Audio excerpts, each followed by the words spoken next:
ఇక డీటెయిల్ చూస్తే వికారాబాద్ జిల్లా పరిగిలో అంబేద్కర్ ఆశయాలను యువతి యువకులు ఆదర్శంగా తీసుకోవాలని పరిగి ఎమ్మెల్యే టి రామ్మోహన్ రెడ్డి యువతకు పిలుపునిచ్చారు.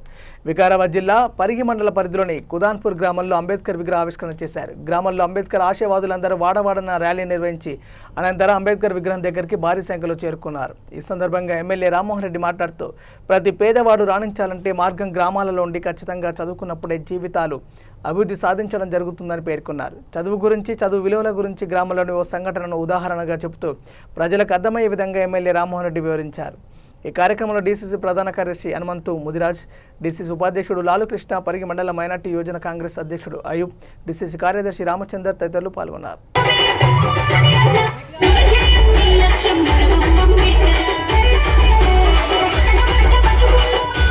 పూల దండాలల్లి మంచి మంచి బంధువులేరి బంతి పూల దండాలల్లి మంచి దండాలల్లి బంతి పూల దండాలు అరే బంతి పూల అరే బంతి పూల బంతి పూల మన కుదాన్పూర్ గ్రామంలో బాబాసాహెబ్ అంబేద్కర్ విగ్రహావిష్కరణ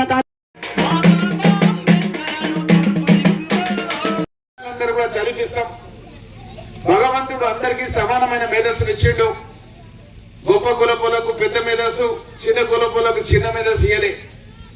కష్టపడి మనం చదువుకుంటే అంబేద్కర్ గారి ఆలోచన విధానాన్ని మనం ముందుకు తీసుకెళ్తే మన గ్రామంలో అట్లాంటి తప్పులు జరగకుండే.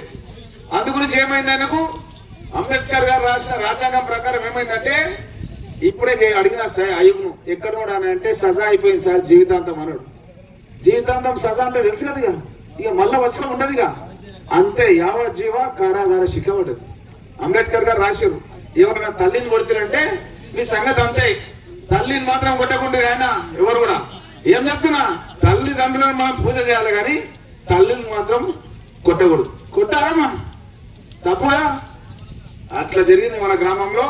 అందు గురించి గ్రామ యువజన సంఘం వాళ్ళందరూ కలిసి మన గ్రామాన్ని అభ్యుదయ మార్గంలో నడిపియాలి. గ్రామంలో మంచితనం రావాలి, ప్రతి ఒక్కరు కష్టపడాలి, చదువుకోవాలి, ఉన్నతమైన స్థాయికి పోవాలి అన్న ఉద్దేశంతో మనం ఈరోజు ఒక వెలుగులాగా మనం అంబేద్కర్ గారి విగ్రహాన్ని మన గ్రామంలో పెట్టుకున్నందుకు గ్రామ యువజన సంఘం నాయకులందరూ కూడా మనసారా అభినందనలు తెలియజేస్తూ